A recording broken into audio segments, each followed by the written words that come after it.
પાદરામાં જિલ્લા પંચાયત, તાલુકા પંચાયત, નગરપાલિકાની ચૂંટણીમાં માટે સમગ્ર તંત્ર સજ્જ. ગ્રામ્યમાં તાલુકા પંચાયત અને જિલ્લા પંચાયત તથા પાદરા નગર વિસ્તારમાં નગરપાલિકાના મતદાન માટે તંત્ર દ્વારા સંપૂર્ણ વ્યવસ્થાઓ ગોઠવવામાં આવી છે. જેમાં પાદરા અને વડુ પોલીસ તંત્ર દ્વારા 500 સુરક્ષાકર્મીઓ તૈનાત કરાયા છે. વડુ પોલીસ સ્ટેશન અને વડુ પોલીસ સ્ટેશન વિસ્તારમાં 1 પીઆઈ, 3 પીએસઆઈ, જ્યારે પાદરા પોલીસ મથક માટે 1 પીઆઈ, 4 પીએસઆઈ સુરક્ષા કાયદો વ્યવસ્થા સુચારુ રૂપ જોશે. સમગ્ર મતદાન પ્રક્રિયા શાંતિપૂર્વક અને નિષ્પક્ષ થઈ શકે તે માટે જિલ્લા ચૂંટણી અધિકારી સંપૂર્ણ વ્યવસ્થાઓ જોઈ રહ્યા છે.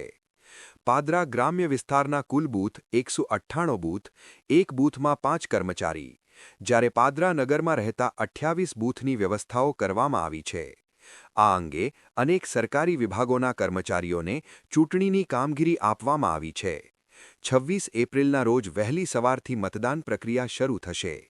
પાદરા કોલેજમાં મતદાન પૂર્ણ થતાં તમામ ઈવીએમ મશીનો જમા થશે અને 28 એપ્રિલના રોજ પાદરા કોલેજના ભવનમાં સવારે 8 કલાકથી મતગણતરીઓ પ્રારંભ થશે. માતૃરક્ષા ન્યૂઝ, ગોપાલ ચાવડા.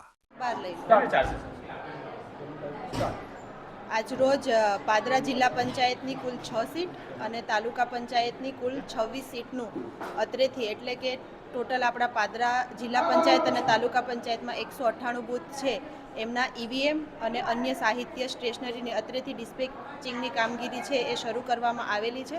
અને આવતીકાલે 26/4/2026ના સવારના 7 કલાકથી સાંજના 6 કલાક સુધી મતદાનની પ્રક્રિયા છે એ શાંતિપૂર્ણ માહોલમાં હાથ ધરવામાં આવે તે પ્રકારનું તમામ આયોજન છે એ સુચારુ રીતે કરવામાં આવેલ છે.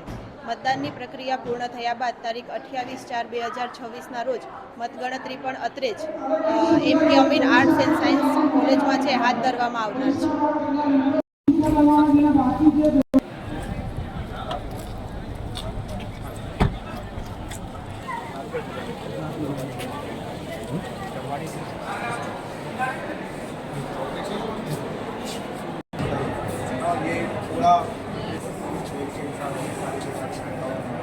सबने पूछ ही लो.